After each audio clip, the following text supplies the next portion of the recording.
Buen día. Hoy vamos a presentar nuestra pequeña investigación sobre tensión superficial y capilaridad.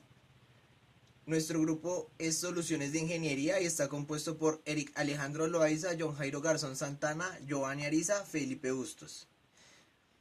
En la introducción, en el presente laboratorio se busca dar a entender el fenómeno de capilaridad de los líquidos junto con el manejo de la tensión superficial.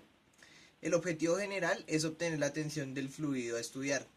El objetivo específico es entender el concepto de tensión superficial y aprender a dar uso a la capilaridad y elevación capilar.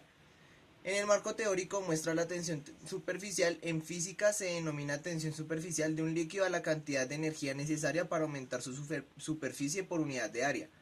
La capilaridad es una propiedad de los líquidos que depende de su tensión superficial, la cual a su vez depende de la cohesión del líquido y que le confiere la capacidad de subir o bajar por un tubo capilar. En el montaje experimental se utilizaron el termómetro, tubos capilares, agua y un recipiente. El procedimiento fue llenar la vasija de agua en el banco de fluidos. Después de esto, insertar el montaje de tubos capilares y observar cómo se comportaba el fluido dentro de estos tubos capilares. Más delgado o menor diámetro tenga el tubo capilar, más asciende el agua por este. En los análisis y resultados tuvimos en cuenta que la tensión superficial teórica del agua a 20 grados es 0,073 newton por metro. La temperatura del agua 20 grados centígrados y el nivel del agua 78 milímetros. Para hallar la altura que se va a utilizar en la ecuación, tomamos el valor medido en la práctica y le restamos el nivel que el agua tenía en el montaje. Esto nos dará la distancia que sube por el agua por capilaridad. Tomamos varias suposiciones, que la densidad del agua es 1000 kilogramos por metro cúbico. Vimos que los diámetros eran pequeños, por lo tanto el ángulo de contacto o de mojadura es 0. Esto es dependiendo del menisco. Como el mercurio tiene un menisco con onda hacia arriba y el agua tiene un menisco con onda hacia abajo. Esto lo tomamos con ángulo de 0, ya que el diámetro es demasiado pequeño y no lo tenemos en cuenta. También tuvimos en cuenta la presión atmosférica.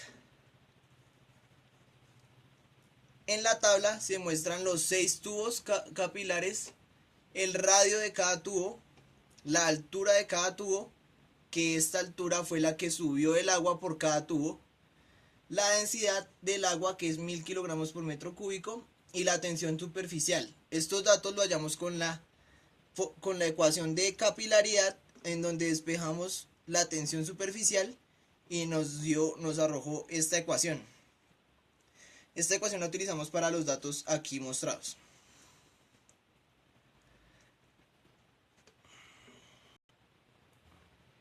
En esta tabla se muestran los valores de los errores. Muestra la altura, que fue que la tomamos con la escala que tenía el módulo para los tubos capilares, que era con una incertidumbre de 1 milímetro. El radio, que lo tomamos con un calibrador o pie de rey, que tiene una incertidumbre de 0,05 milímetros. Para esto utilizamos la ecuación del error, que es la derivada parcial del dato sobre el dato. Esto quiere decir, la derivada parcial del dato es la incertidumbre. Tomamos la incertidumbre sobre el dato para el error de la altura y la incertidumbre sobre el dato para el error del radio. En esta tabla se muestran los errores sumados. Vemos que son muy bajos, pero se contradice con los resultados y con el resultado teórico. Vemos que son muy cercanos, pero comparados con el error deberían ser aún más cercanos. De pronto quedaron así debido a los errores humanos al tomar las medidas o al mal uso de las herramientas de medición. En conclusión, tenemos que este experimento nos ayudó a comprender los conceptos de tensión superficial y capilaridad. Por lo general se presentan ciertas dificultades a la hora de entender la teoría de estos conceptos, pero al hacer el laboratorio es posible observar cómo funciona de una manera más entendible estos fenómenos físicos importantes. Se observa que el error es muy bajo, tal vez hubieron errores humanos, por lo que es similar con la tensión superficial del agua teórica.